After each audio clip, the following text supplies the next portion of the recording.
이 시간 말씀은 마태복음 24장 44절에서 51절까지 말씀이 되겠습니다. 이러므로 너희도 예비하고 있어라. 생각지 않을 때 인자가 오리라. 충성되고 지혜는 종이 되어 주인에게 그 집 사람들을 맡아 때를 따라 양식을 나눠줄 자가 누구뇨? 주인이 올 때 그 종이 이렇게 하는 것을 보면 그 종이 복이 있으리로다. 내가 진실로 너희에게 이르노니 주인이 그 모든 소유를 저에게 맡기리라. 만약 그 악한 종이 마음에 생각하기를 주인이 도디 오리라 하여 동무들에게 때리며 술 친구들로 더불어서 먹고 마시게 되면 생각지 않을 날 알지 못하는 시간에 그 종의 주인이 이르러 어미 때리고 외식하는 자의 받는 율에 처하리니 거기에서 슬피 울며 이를 갈미시리라. 아멘. 네, 오늘 마태복음 24장 44절에서 51절까지 말씀 가운데 제목은 때를 따라 양식을 나눠줄 자가 누구뇨 하는 제목으로 지난 시간에 이어서 두 번째로 연결시켜서 말씀을 드리겠습니다. 지난 시간에도 말씀을 드렸다시피 하나님의 하신 말씀이 어느 시대 때 어떻게 적용되는 내용의 말씀이 있다고 하는 것을 말씀을 드렸습니다. 그래서 잠언 15장 23절에서도 때할 맞는 말씀이 어찌 그리 아름다운지요 했던 말씀과 마찬가지로 우리가 초대교회 때 복음의 말씀의 시작은 예수 그리스도께서 우리들의 모든 죄를 위해서 십자가에 죽으시고 죽은 지 3일 만에 살아나셨다고 하는 부활 소식을 전파하고 증거되는 것이 초대교회에 대한 복음의 시작이었다면 그것이 세월이 지나고 난 후에 중세 시대에 들어가서는 주 예수 그리스도를 믿어라. 그럼 너와 네 집에 구원을 받는다고 하면서 전 세계에 복음이 전파됐던 그 내용의 과정 속에 지구의 한 바퀴를 돌게 되면서 그 복음이 한 바퀴를 돌게 되면서 종말의 시대가 지금 다가오고 있습니다. 그렇다면 이 종말의 복음도 분명히 있을 것인데 오늘 지금 말씀 속에서 때를 따라 양식을 나눠줄 자가 누구냐고 했던 것처럼 지난 시간에도 말씀을 드렸던 것처럼 여러분들의 아침의 식사에 가볍게 빵이나 토스트나 아니면 이렇게 음료수를 통해서 간단하게 아침 식사를 하는 것과 점심때는 그래도 모든 것을 영양분을 보충하기 위해서 여러 가지 입에 맞는 것을 충분하게 먹고 저녁에도 저녁에 때를 따라서 양식을 먹는 것과 마찬가지로 우리 신앙들에게도 성경의 말씀이 어떤 말씀은 이제 초대교회 때 외쳤던 말씀이었고 어떤 내용의 말씀은 중세시대 때의 말씀이었고 어떤 시대에는 어떤 말씀은 마지막에 종말에 대한 내용의 말씀이라고 하는 것을 우리는 성경에서 많이 기록된 내용을 통해서 알고 있습니다. 그렇다면 오늘 제목의 말씀과 마찬가지로 때를 따라서 양식을 나눠줄 자가 누구냐고 했던 그 내용처럼 지금은 시대는 선악과를 따먹고 타락하고 난 후에 지구의 역사가 6,000년이라고 하는 세월이 지금 지나 안식년에 들어가게 될 천년세계에 들어가게 될 7,000년의 세계가 지금 가까이 오고 있는 시대에 살고 있습니다. 그렇다면 마지막에 종말의 때가 맞을까요? 안 맞을까요? 그러면 우리는 지금 성경에서 말씀하고 있는 예수님께서 우리들의 죄를 위해서 십자가 지셨다가 죽은 지 3일 만에 부활되시고 40일 동안 제자들과 함께 부활인의 모습이 어떻다고 하는 것을 가르쳐주는 교훈 속에서 승천하시고 난 후에 하늘나라 보좌 우편에 가서 우리들에게 성령을 보내주시면서 이 지구를 통치하게 되셨던 그 내용 속에 우린 지금도 살고 있습니다. 그랬던 그 예수님이 약속하신 말씀의 뜻대로 내가 다시 구름 타고 오리라. 올라가셨던 그 내용의 모습의 그 뜻대로 내가 오리라 했던 시대가 지금 다가오고 있나요? 우리 세대에는 해당이 되지 않나요? 우리 시대에 해당되는 그 내용의 때가 왔다 그런 말입니다.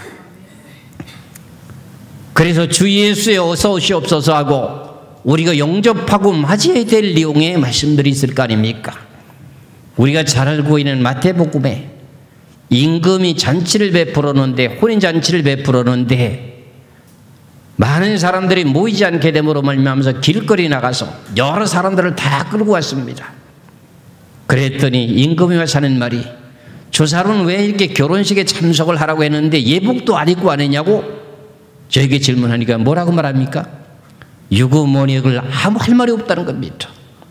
그렇다면 결과적으로 예복을 우리가 차려입어야 되는데, 여러분들이 지금 신앙생활 했던 모든 삶 속에서 예복이 온전하게 갖춰졌는지를, 그걸 보고 우리는 말하기를 슬기로운 다섯 처녀와 미련한 다섯 처녀에 대한 비유의 말씀도 있듯이 때에 맞는 말씀이 분명히 있다, 그런 말입니다. 그래서 우리는 마태복음은 예수 그리스도께서 탄생하셨고 예수님의 복음을 외치면서 회개하라 천국이 가까웠다고 했던 그 내용이 시발점에서부터 마지막에 종말에 대한 내용이라고 하는 때를 따라 양식을 나눠주게 될 내용의 말씀 가운데 하나가 예수님께서 다시 재림하시겠다고 하는 내용의 예언의 말씀이 어디에 기록되어 있습니까? 요한계시록이라고 하는 계시록에 구름 타고 오실 것을 예언하고 계시지 않습니까? 다시 오실 것을 예언하고 계시지 않습니까? 이런 내용의 말씀을 놓고 보면 우리는 그분을 영접하려면 어떻게 해야 그분을 맞이할 수 있을까? 이런 내용을 제가 수차례 여러 가지로 성경을 지금 통해서 설교를 여러 차례 했습니다. 그 내용이 마지막 때에 적용되는 내용인 줄을 모르고 지금 말씀을 받았다면 오늘 제가 말씀을 드리고자 원하는 내용의 자체 속에서 때를 따라 양식을 나눠줄 자가 누구냐 하는 이 내용의 제목의 말씀의 초점을 통해서 마지막에 우리 신앙인들이 어떻게 해야 될까 하는 것을 잘 생각해 보셔야 됩니다. 우리는 예수 그리스도를 믿고 사망에서 생명으로 구원을 받았습니다. 그리고 우리 신앙생활하는 가운데 살다 보면은 나이가 많아서 죽어서 천국 가는 신앙인이 있고, 어떤 사람은 예수 그리스도께서 오실 때까지 살고 있다가 살아서 예수 그리스도를 영접하게 될 신앙이 있다는 거 아닙니까? 그래서 우리가 잘 알고 있는 요한복음 11장 25절에서 26절의 말씀을 보시면은 예수님께서 말씀하시기를, 예수께서 가라사대 나는 부활이요 생명이니 나를 믿는 자는 죽어도 살겠고 무릇 살아서 나를 믿는 자는 영원히 죽지 아니하리니 이것을 너희가 믿느냐? 무릇 살아서 나를 믿는 자는 영원히 죽지 아니하리니 이것을 너희가 믿느냐? 그러면 25절과 26절에 대한 내용이 뜻이 오늘 때에 따라서 그 내용이 다르다는 뜻이죠. 그렇지요? 지금 이미 예수 그리스도를 믿고 육신이 장막에 무너져 육신은 죽고 흙으로 돌아가고 영은 천국으로 간 신앙인들이 있을까요? 없을까요? 있지요. 그 내용이 지금 요한복음 11장 몇 절에 해당돼요? 25절이라고 하는 내용 가운데 해당되지요. 예수께서 가라사대 나는 부활이요 생명이니 나를 믿는 자는 죽어도 살겠고, 여기에 지금 이미 죽은 사람들에 해당되는 내용의 말씀이 되는 거죠. 그렇죠? 그렇다면 지금 여러분들은 무릇 살아서 지금 예수 그리스도를 지금 믿고 있습니다. 그렇다면 여러분들은 영원히 죽음을 보지 않고 예수님을 맞이할 수 있는 그런 시대에 지금 살고 있다, 그런 말입니다.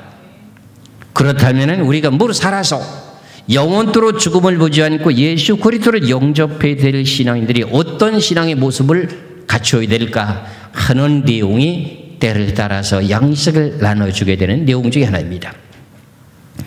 물론 이제 요한복음 11장 25절은 나는 생명의 부활이요 죽어도 살겠고 하는 그 내용의 말씀도 똑같은 내용이 있습니다.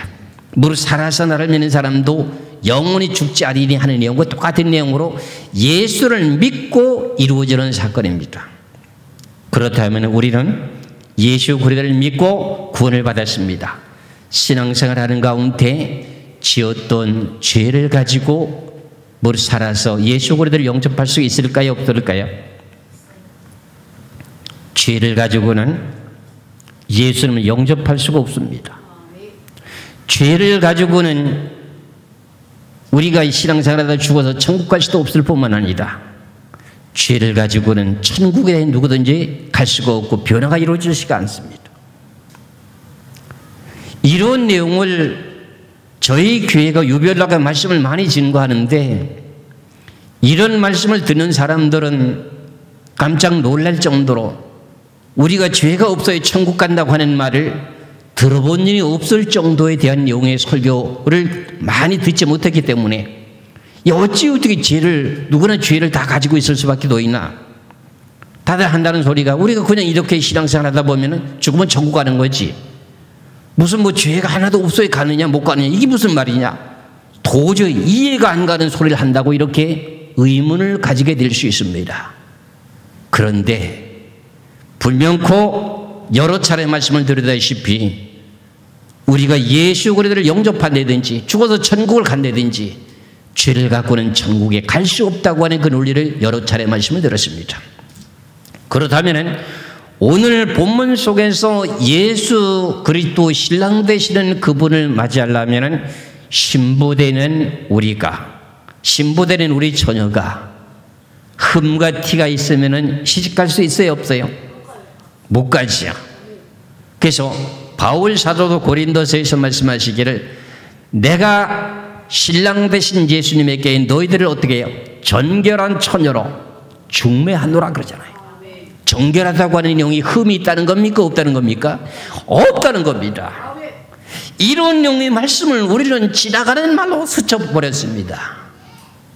그렇다면 우리가 신앙생활하는 모든 삶 속에 이것이 죄고 이건 의야, 이건 선이야, 이런 것을 바르게 분별했다면 우리가 죄를 지는데 좀 민감했을 텐데, 그렇지 못하고 예수만 믿기만 하면 구원받아 천국 가, 천국 가기 싫어도 여러분 가야 돼, 이런 소리를 들었다면 저와의 설교에 대한 내용은 정반대일 것입니다. 근데 그런 내용이 사실상 성경과 일치된 것인가 하는 것을 확인해 보셔야 됩니다. 그렇다면 먼저 우리가 살아서 예수 그리스도를 영접하려면 흠과 티가 있어야 되는지, 육체까지도 죄를 지었던 모든 죄도 다 용서를 받아야 되는지, 그 내용을 내가 수차례 말씀을 드렸습니다면 성경을 통해서 우리가 확인해 보고 거기에 따라서 말씀을 연결해서 말씀을 보기로 하겠습니다. 데살로니가 전서 3장 13절의 말씀을 보겠습니다. 데살로니가 전서 3장 13절에 너희 마음을 굳게 하시고 우리 주 예수께서 그의 모든 성도와 함께 강림하실 때 하나님 우리 아버지 앞에서 거룩함에 흠이 없게 하시기를 원하노라 그랬습니다. 그렇다면 우리가 예수 그리스도를 영접하려면 흠이 없도록 보존되어 있어야 된다는 겁니다. 그렇잖아요. 그렇다면 성경에 여기만 한 곳에만 기록되어 있는 것이 아니라 몇 곳에 여러 곳에 기록되어 있는데, 그 중에 골로새서를 한번 보시겠습니다. 골로새서 1장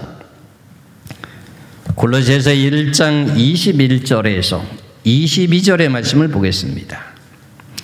골로새서 1장 21절에서 22절의 말씀을 보시면은, 전에 악한 행실로 멀리 떠나 마음으로 원수되었던 너희를 이제는 그의 육체의 죽음으로 말미암아 화목케 하사 너희를 거룩하고 흠없고 책망할 것이 없는 자로 그 앞에 세우고자 하셨으니, 그러면 흠없고 책망할 것이 없는 자로 우리를 그 앞에 세우고자 원하셨으니 하는 것은 누구 앞에 세운다는 겁니까? 예수님 앞에 세운다는 거예요. 여러분들 세상 사람들도 신랑 되시는 분이 신부를 맞이하게 되는데 저 사람이 무슨 흠이 있다, 결함이 있다 그러면 그 사람하고 결혼하려고 합니까? 안 하잖아요. 세상 사람도. 하늘나라는 죄가 있는 세상이에요, 죄가 없는 세상이에요? 하늘나라는 죄가 없는 세상이에요, 흠이 없는 세상이에요. 그래서 예수님을 통해서 모든 죄를 용서하는 비결을 우리가 알아야 된다는 것이 성경이에요. 베드로후서 3장 14절의 말씀도 보겠습니다. 베드로후서 3장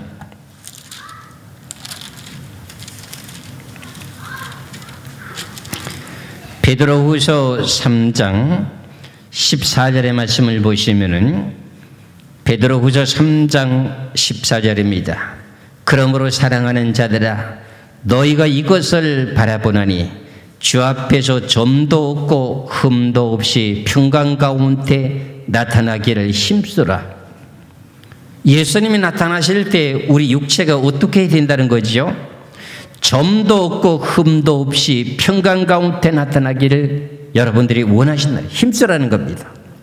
그렇다면 이런 내용의 말씀들이 에베소에서도 있고 고린도전서에도 있고 데살로니가전서 5장에도 있는데 내가 데살로니가전서 5장을 한번 찾겠습니다. 데살로니가전서 5장 23절을 보시겠습니다. 데살로니가전서 5장 23절에 평강의 하나님이 친히 너희로 온전히 거룩하게 하시고 또 너의 온 영과 혼과 몸이 우리 주 예수 그리스도에 강림하실 때 흠없게 보존되기를 원하노라.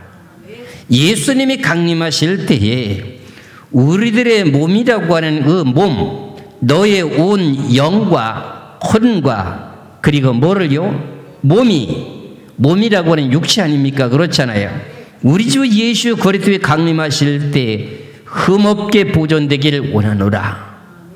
그럼 앞서서 말씀드렸던 내용과 마찬가지로 요한복음 11장 26절에 너를 살아서 나를 믿는 사람들은 영원히 죽지 아니하리니 너희가 이것을 믿느냐 했던 요한복음 11장 26절에 해당되는 내용의 말씀이 몸과 혼과 육체가 흠과 티가 없어야 예수 그리스도를 영접할 수가 있다 그런 말의 뜻입니다. 그러면 우리가 지금 예수 그리스도께서 재림하실 날이 다가오고 있다면 우리가 지금까지 신앙생활했던 모든 삶 속에 잘못되게 살아왔던 것을 성경을 통해서 발견하고 난 후에 깨달고 그것을 끊어버리고 우리가 바르게 신앙생활하면서 지난 과거에 잘못됐던 모든 내용을 뭐 해야 됩니까? 회개해야 되겠죠. 그렇죠? 그래서 지난 시간에도 말씀을 드렸다시피 베드로전서 4장 7절 8절의 말씀을 보시면 베드로전서 4장 7절 8절에 만물의 마지막이 가까웠으니 그러므로 너희는 정신을 차리고 근신하여 기도하라.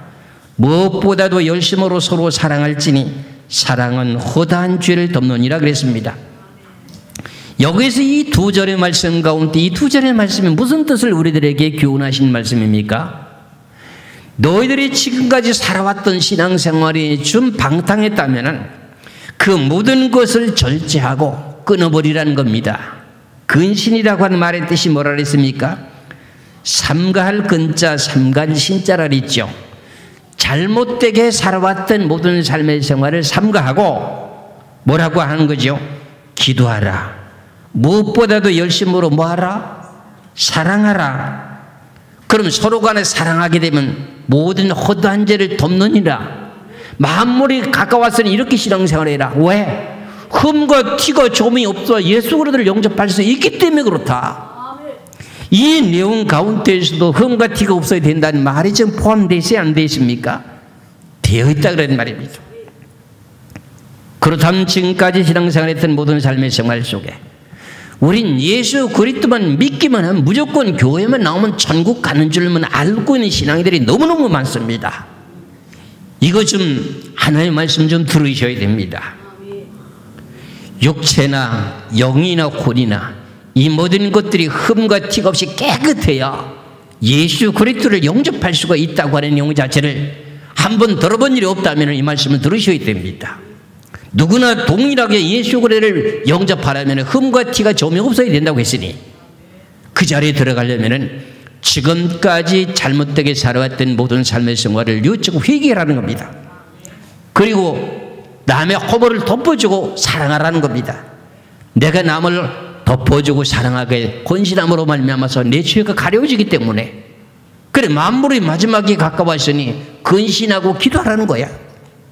남의 허물을 덮어주면 사랑하라는 겁니다. 왜? 죄가 없게 하기 위한 내용이 뜻이었습니다.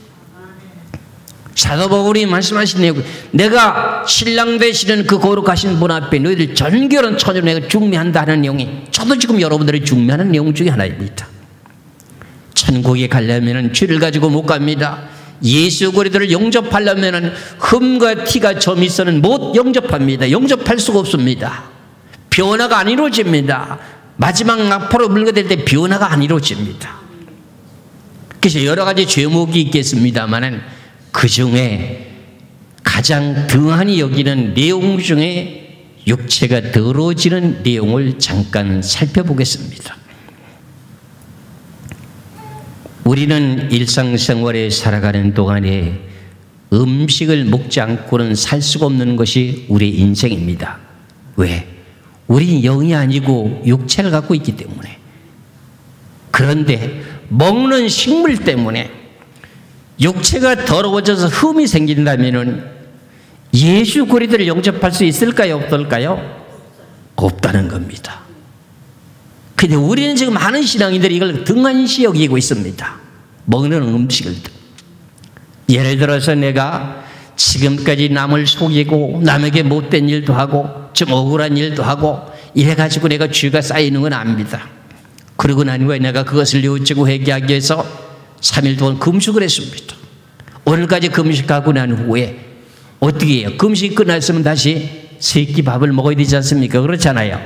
식사를 하는 가운데 식물 때문에 자기 자신의 육체가 더러워지는 것이 있는데 그것을 모르고 내가 아무리 6일 동안 금식 기도하든 40일 금식 기도를 하든 일주일 금식 기도하든 단일의 기도라고 하는 20일 금식 기도를 한다 할지라도 다시 밥을 식사를 하게 될 음식을 섭취하게 될 때 육체를 더럽히게 되는 음식을 섭취하게 되면 육체가 더러워지게 되니까 결과적으로 예수 그리스도를 영접할 수 있을까요? 없을까요?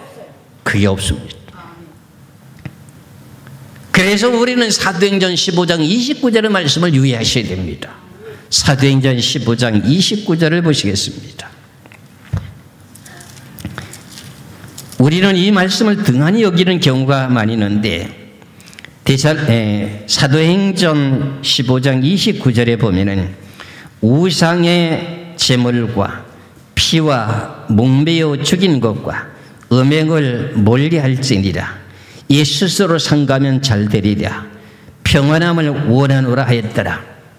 그러면 우리가 일상생활에 이 내용 가운데 음식을 섭취하게 되는 가운데 우상 제물이라고 하는 것은 우리 믿는 사람들이 우상에게 제물을 차려놓고 제사를 안 지낸다 할지라도 그런 우상 제물을 먹으면 어떻게 되는 것인가, 그리고 피를 먹으면 어떤 것인가, 목매어 죽이는 고기를 먹으면 어떤 것인가, 음행을 하면 어떤 것인가, 그 결과를 우리는 해석해 놓고 보면은 내 육체에 대한 흠과 티가 있어야 되는 그 내용의 결과 속에서 육체라고 하는 곳에 흠이 생긴다고 하는 걸 알게 되게 될 때, 지금 유다 백성들이 바벨론의 포로로 잡혀갔을 때 다니엘과 사드락과 메삭과 아베노고가 왕궁에서 나오는 진미라고 하는 그 모든 것을 금하고 채식만 했던 이 지금 다니엘과 세 친구들에 대한 모습을 놓고 보았을 때와 지금 우리가 지금 음식을 먹는데도 가려 먹어야 된다고 하는 것을 좀 깨달을 필요가 있다 그런 말입니다. 그렇다면 우리가 잘 알고 있는 그 내용 가운데 에레미야서의 우상 제물에 대한 내용을 놓고 이제 먼저 보겠습니다. 에레미야 3장 9절의 말씀을 보시면은 에레미야 3장 9절의 말씀을 보겠습니다. 에레미야 3장 9절인데 6절부터 보시겠습니다. 에레미야 3장 6절에서 9절까지 보면은 요시야 왕 때에 여호와께서 또 내게 이르시되 네가 배역한 이스라엘을 행한 바를 보았느냐. 그가 모든 높은 산에 오르며 모든 푸른 나무 아래 가서 거기에서 행음하도다. 이 행음이라고 하는 것은 우상에게 교제하며 절하고 하는 걸 말합니다. 7절이면 그가 이 모든 일을 행한 후에 내가 말하기를 그가 내게로 돌아오리라 하였으나 오히려 내게로 돌아오지 아니하였고 그 배역한 자매 유다는 그것을 보았느니라. 내게 배역한 이스라엘이 간음을 행하였으므로 내가 그를 내어 쫓고 이혼소까지 주었으되 그 패역한 자매 유다가 두려워 아니하고 자기도 가서 행음함을 내가 보았노라. 그가 돌과 나무로 더불어 행음함을 가볍게 여기고 있어요. 그 유다 백성들이 돌과 나무를 더불어서 행음했대. 돌을 끊어안고 나무를 끊어안고 뭔 행음을? 돌과 나무에 가다가 제사 제물을 차려놓고 제사를 지냈다 그러는 말입니다. 그걸 보고 말하기를 그가 돌과 나무로 더불어서 행음함을 가볍게 여기고 행음하여 이 땅을 뭐 했다? 더럽혔다. 땅을 더럽혔다고 하는 내용이 무슨 뜻입니까? 사람이라고 하는 사람이 본래 무엇으로 만들어졌습니까? 하나님이 6일 동안 천지 만물을 창조할 때 흙으로 사람을 빚으시고 코에다 생기를 불어넣어서 생명의 사람으로 만들었지요. 그러면 사람이 흙으로 만들어졌다는 겁니다. 그렇잖아요. 그러면은 우상의 제물을 먹게 되게 되면은 땅이 더러워진다고 하는 것은 무엇인가 했더니 육체가 더러워진다 그런 말입니다. 그래서 하나님께서는 사도행전 15장 29절이 신약입니까? 구약입니까? 신약이지요. 그럼 우상의 제물을 먹지 말라고 하는 내용의 이유가 뭔가 했더니 우상 제물을 먹으면 내 자신의 육신이 더러워져. 그럼 결과적으로 우상 제물을 먹은 일이 있다면 결국 회개해야 돼, 안 해야 돼요? 회개해야지 예수 그리스도를 영접할 수 있다는 거야. 목사님, 그런데 나는 우상 제물을 기도하고 먹었는데요. 이렇게 또 말씀하신 분들도 있습니다. 아닙니다. 기도하고 먹어도 그건 흠입니다. 죄가 됩니다. 아니, 묻지 말고 먹으라고 했지 않습니까? 아닙니다. 그 성경 잘못 봐서 그렇습니다. 그런 내용들을 나같이 다 풀어드릴 것입니다. 분명히 우상 제물을 알고 먹든 모르고 먹었든 간에 이웃집에서는 이사 왔다고 해서 고사떡을 갖다가 여러분들에게 나눠주는 경우들이 있습니다. 모르고 먹는 경우가 있습니까? 없습니까? 있습니다. 모르고 먹어도 죄입니다. 그것이 육체가 더러워집니다. 그 다음에요, 두 번째가 뭡니까? 우상의 제물과 뭘 먹지 말래요? 피를 먹지 말래요. 피라고 하는 게 뭡니까? 우리가 성경에서 지금 창세기 9장에 노아가 홍수 심판에서 구원을 받고 난 후에 하나님 앞에 제사를 드리고 난 후에 하나님이 응답하시기를 내가 너희들의 자손들에게 복을 주는데 생육하고 번성하라. 노아 홍수 심판 전에는 짐승의 고기를 먹지 못하게 했는데 내가 이제는 너희들의 짐승이라고 하는 고기를 먹게 할 테니 고기를 먹되 짐승의 피를 갖다가 피쳐 먹지 말고 피는 땅에 물같이 쏟아버리고 고기만 순수하게 채소같이 먹어라 하는 내용을 창세기 9장 1절에서 5절까지 말씀하고 있습니다. 그 내용의 말씀을 따라 율법에도, 구약의 율법에도 피를 먹지 말라고 하는 내용이 기록되어 있습니다. 그런데 다행히도 신약 시대 때에도 와가지고 사도행전 15장 29절에 이게 신약입니까? 구약입니까? 신약이잖아요. 그러면 결과적으로 신약에서도 피를 먹지 말라고 하는데 피를 먹으면 어떤 것인가 하는 내용을 성경을 통해서 한번 찾아보겠습니다. 레위기 17장을 한번 먼저 보시겠습니다. 레위기 17장 10절을 보시겠습니다.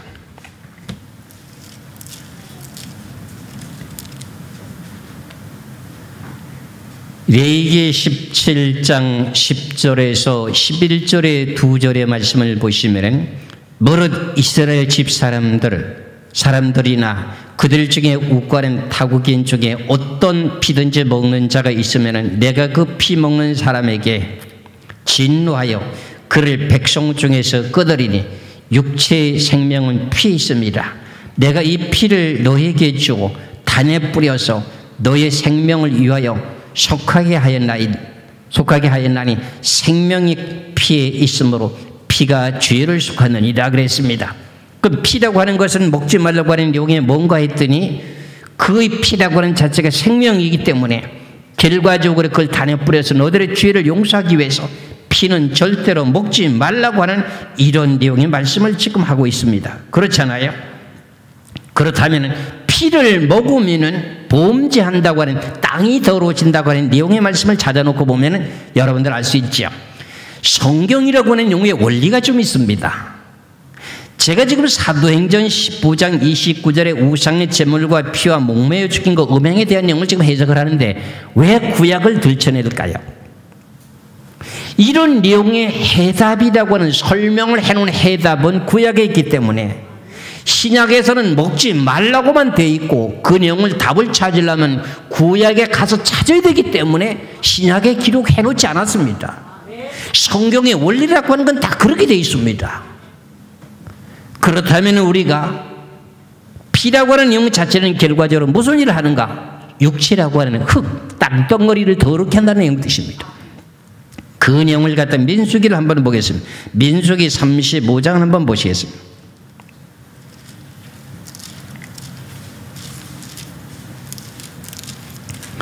민수기 35장 33절의 말씀을 보겠습니다.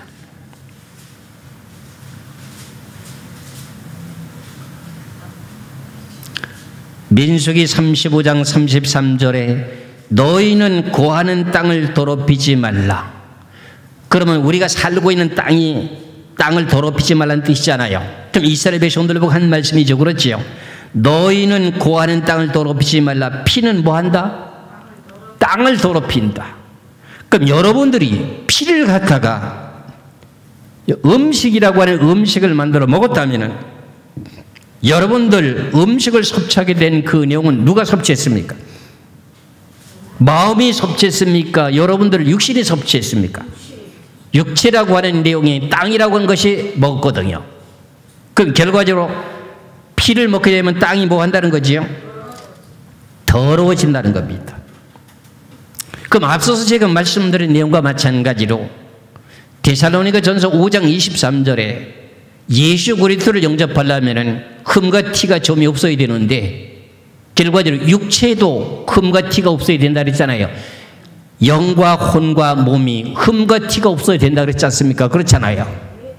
그렇다면 우상의 제물도 땅이 더러워지고 그 다음에 피도 먹으면 땅이 더러워지는데 우리 신앙인들이 잘 몰라가지고 이 내용을 범죄하는 일들이 제가 많은 사람들을 보게 되면서 세미나하면서 많은 질문들을 받고 많은 사람들을 통해서 지적하고 있는 내용 중 하나가 이겁니다. 우리 신앙인들이 시장에서 파는 것 중에 피로 만드는 음식을 지금 사서 먹습니까? 안 사 먹습니까? 피로 만드는 음식이 뭡니까? 순대가 있지요. 피로 만든 음식이 또 뭐가 있습니까? 선제국이 있죠. 피로 만드는 음식들이 많이 있을 것입니다. 저는 잘 모르겠으나 대충 이렇게 알고 있는 내용 가운데 그러면 제가 앞서서 말씀드린 내용과 마찬가지로 내가 뭔가 잘못된 일이 있고 그것을 깨달았다면 3일 동안 금식하든지 일주일 동안 금식하든지 21일 동안 금식하든지 40일 금식기도 하고 난 후에도 바로 음식을 다시금 섭취하기 위해서 피라고 하는 피로 만드는 음식을 먹었다면 다시 땅이 더러워졌으니 몸이라고 하는 것이 흠이 없어야 되는데 그럼 예수 그리스도를 영접할 수 있을까요? 없을까요? 없습니다. 이 문제가 지금 우리 신앙인들에게 전혀 생각지도 못했던 내용 중에 하나입니다. 그래서 앞으로 닥치게 될 질난 환난 가운데에 짐승의 표를 받아서 음식을 사 먹지 못하게 되는 매매하는 과정이 나오잖아요. 짐승의 표를 가지지 않고는 매매를 못하게 된다고 계시록 13장에서 말씀하고 있는데 결과적으로 이런 내용이 왜 이렇게 앞으로 있을까요? 하는 내용을 심도 있게 생각해야 됩니다. 시장에서 파는 물건 중에 나도 모르게 어떤 재료가 어떤 재료 피가 들어가서 만들어지는 그건 모르는 경우가 많습니다. 저는 그걸 모르기 때문에 일일이 지적할 수가 없습니다. 쉽게 우리가 시장에서 파는 데 가운데에서 먹을 수 있는 것은 순대나 손제국이나 이런 내용까지만 압니다. 이런 내용들이 내 자신의 육체를 더럽히는 내용, 흠이 있게 만드는 내용이 된다면 천국에 못 간다고 하는데 그럼 이걸 먹어야 됩니까? 먹지 말아야 됩니까? 이게 구약입니까? 신약입니까? 신약이거든요. 내가 이거 거짓말을 하는 겁니까? 내 마음대로 성경을 해석하는 겁니까? 내가 지금 더 자세한 것을 설명하고 싶은데도 설명을 하지 않은 이유 중에 뭐냐면 피라고 하는 내용 자체가 그겁니다. 그 다음에 사도행전 15장 29절에 목매어 죽인 것을 먹지 말라고 합니다. 목매어 죽은 고기라고 하는 내용은 우리가 잘 알고 있듯이 여름이 되면 보신이라고 해가지고 개고기를 먹는 경우가 있게 되는데 개고기만 목매어 죽는 게 아닙니다.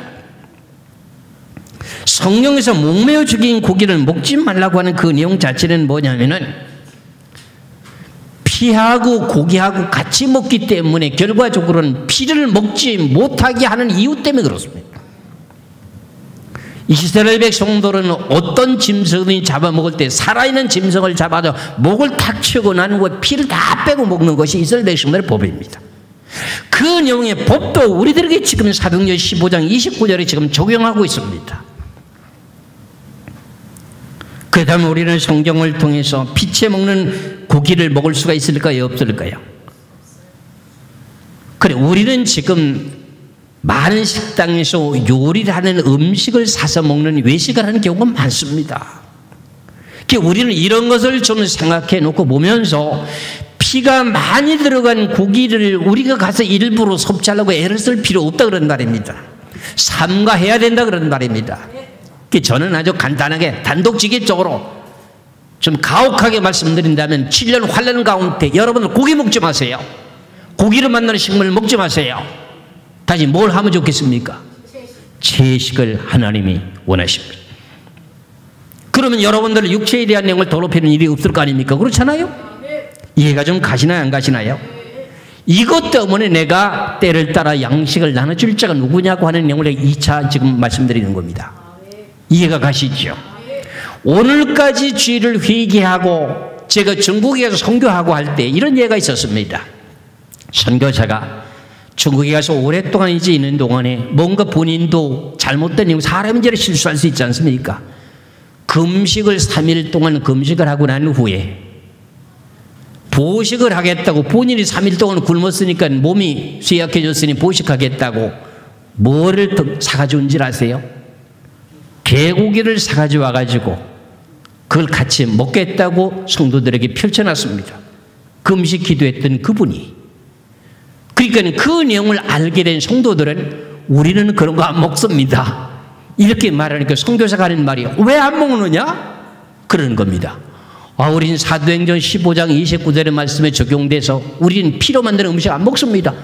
깜짝 놀란 겁니다. 그럼 결과적으로 그분이 이것을 스쳐 지나가고 말았던 거죠. 그렇잖아요. 그 3일 동안 죄를 지은 걸 금식하고 난 후에 보식하려고 음식을 다 갖다 먹으면서 죄를 집니까 안 집니까? 제가 이걸 왜 예를 들었냐?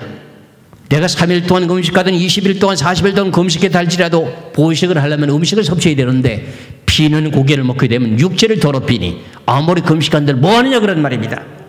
그런 때를 따라 양식을 나눠줄 내용이 무슨 뜻인지 알아야 되지 않습니까? 그렇잖아요. 그렇다면 신명기 12장을 한번 보시겠어요? 신명기 12장 23절에서 22절까지 한번 말씀을 보시겠습니다. 신명기 12장 23절에서 25절까지 말씀을 보시겠습니다. 오직 크게 삼가서 그 피는 먹지 말라. 피는 그 생명인즉 네가 그 생명을 고기와 아울러 먹지 못하리니. 피하고 고기하고 아울러 먹는 건 피는 고기를 먹는 거죠. 그렇죠? 아울러 먹지 못하리니 너는 그것을 먹지 말고 물같이 땅에 쏟으라. 너는 피를 먹지 말라. 네가 이같이 여호와께서 의롭게 여기시는 일을 행하면 너와 네 후손이 복을 누리리라 그럽니다. 그렇다면 결과적으로 피와 고기와 아울러 먹지 말라고 하면 피는 고기를 먹지 말라고 하는 내용이잖아요. 그렇잖아요.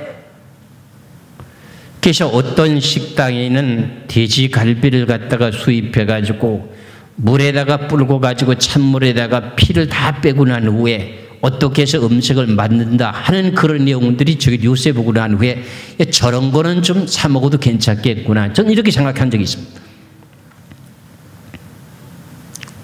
그렇다면 나도 모르게 불고기를 사서 먹는다고 한들 내가 피를 전혀 먹지 않고는 어떻게 될까요?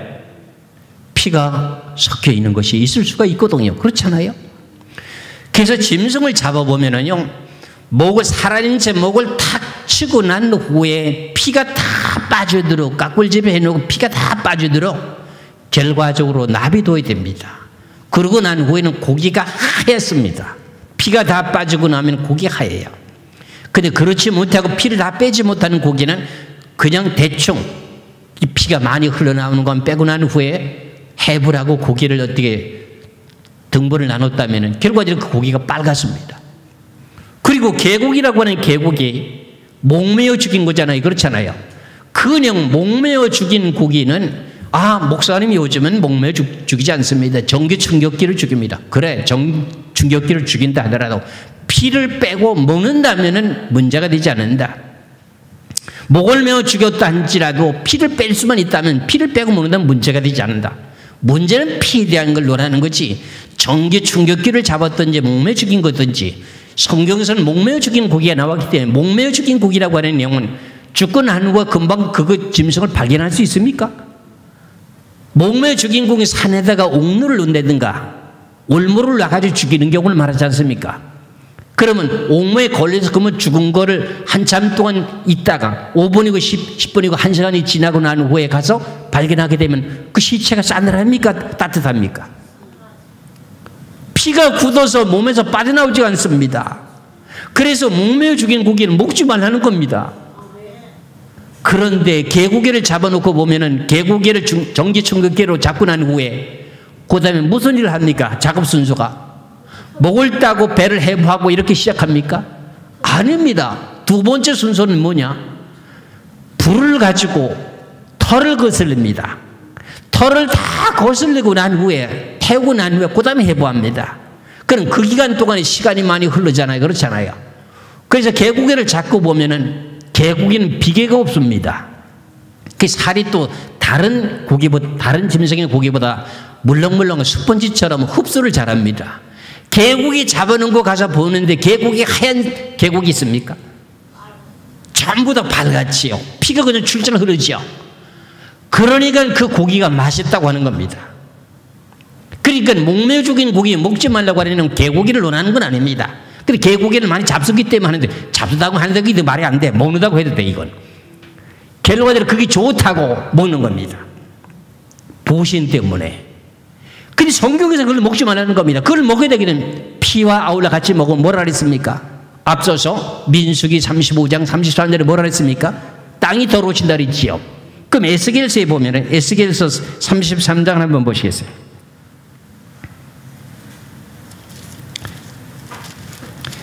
에스겔서 33장 25절의 말씀을 한번 보겠습니다.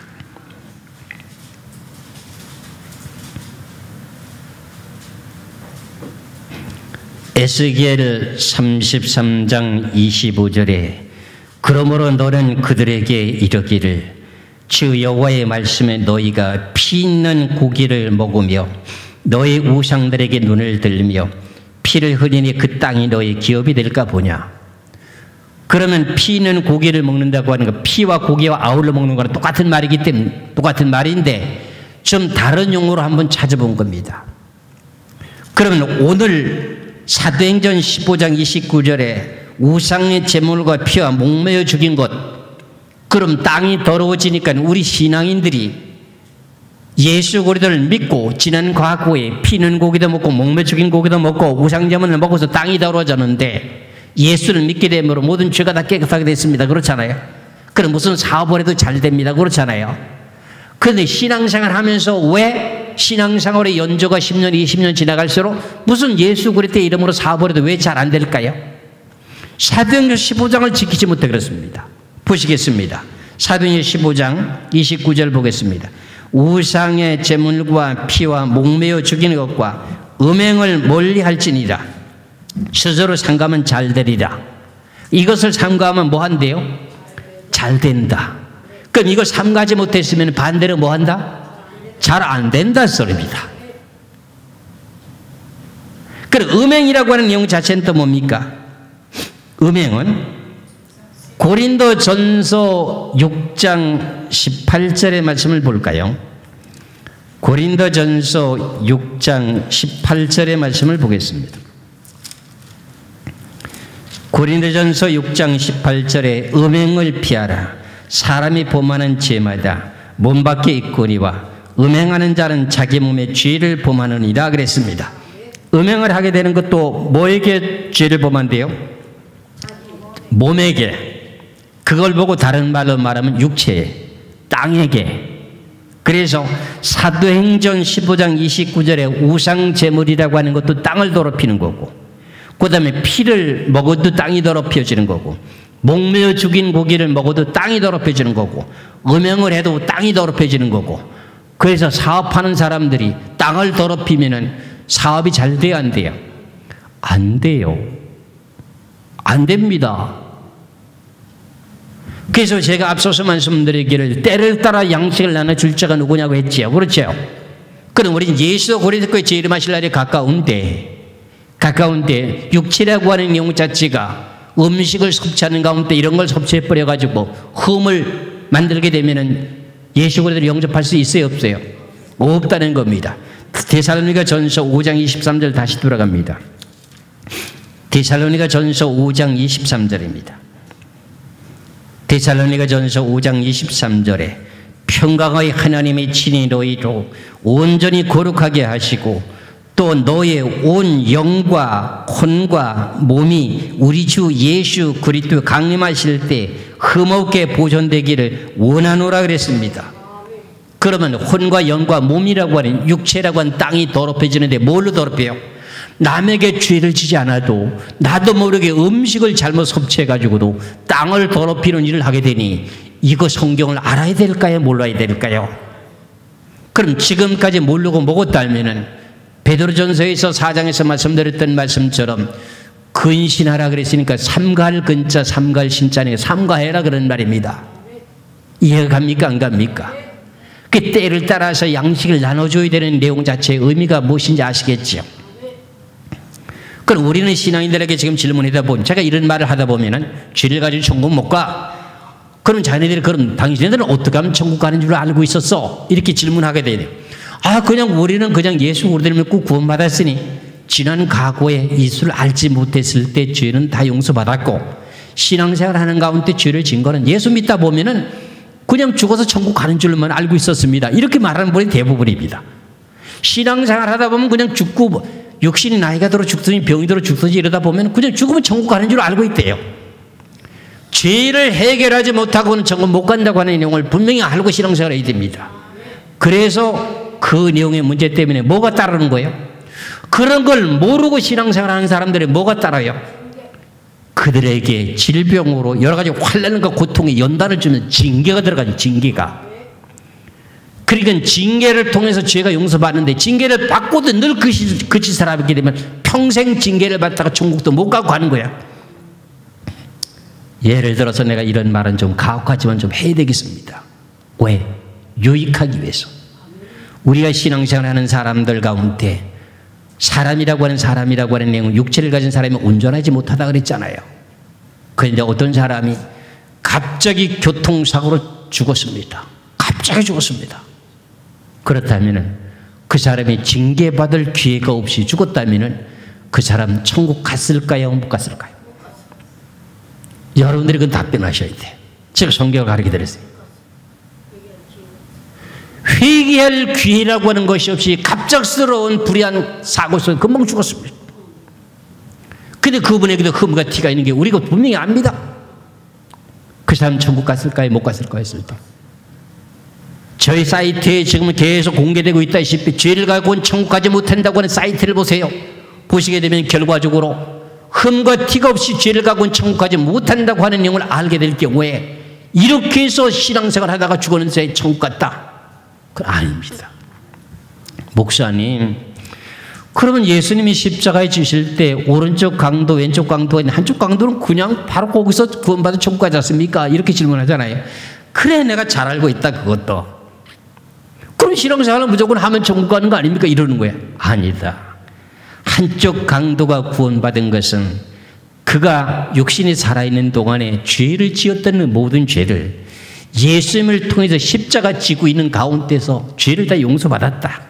그리고 그 입술로도 범죄하지 않았고 결과적으로 예수님을 비방하지 않고 이 사람은 옳은 사람이다, 옳지 않은 것이 없다고 하면서 주께서 하늘나라 가실 때 나를 생각해달라고 이렇게 간청을 했을 때 예수 그리스도를 믿고 죽으면서 죄가 있었더냐 없었더냐, 내가 이렇게 질문하지. 한쪽 강도가 구원받을 때 십자가에 못 박혀 죽을 때 자기 지었던 모든 죄의 대가가 십자가로 죽지 않습니까? 그렇잖아요.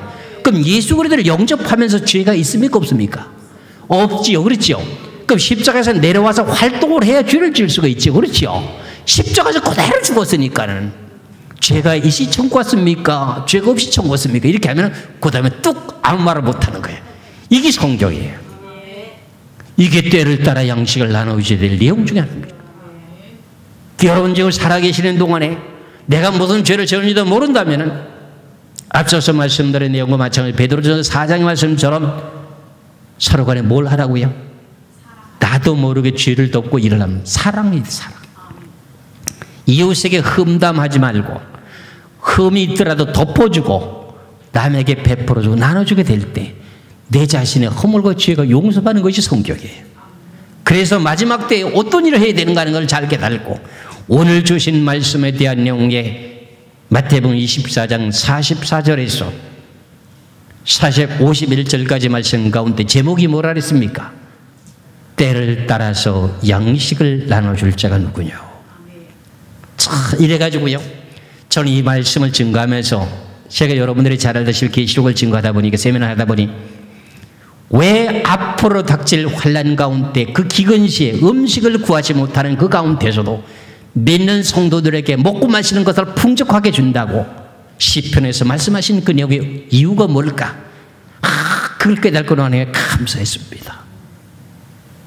고기를 사 먹을 수도 없어 고기에 3년 동안 3년 반 동안 안 먹는다고 사람 죽습니까?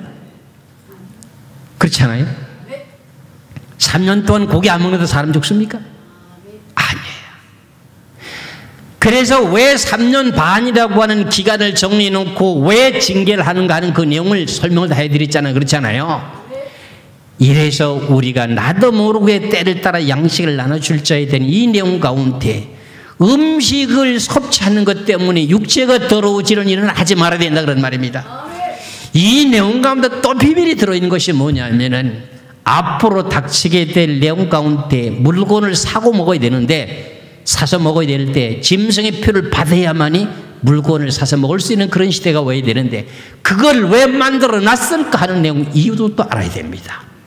이런 내용들을 이제 점차적으로 시간이 되면은 말씀드리기로 하고 오늘은 제목의 말씀 가운데 마태복음 24장 44절에서 51절까지 말씀에 때를 따라 양식을 나눠줄 자가 누구냐 하는 내용 가운데 가장 중요한 내용의 핵심이 뭐냐면은 먹는 식물 때문에 육체를 더럽히지 않도록 조심하라 하는 내용의 말씀을 깨달으시기를 주의 이름으로 축원합니다. 기도하겠습니다.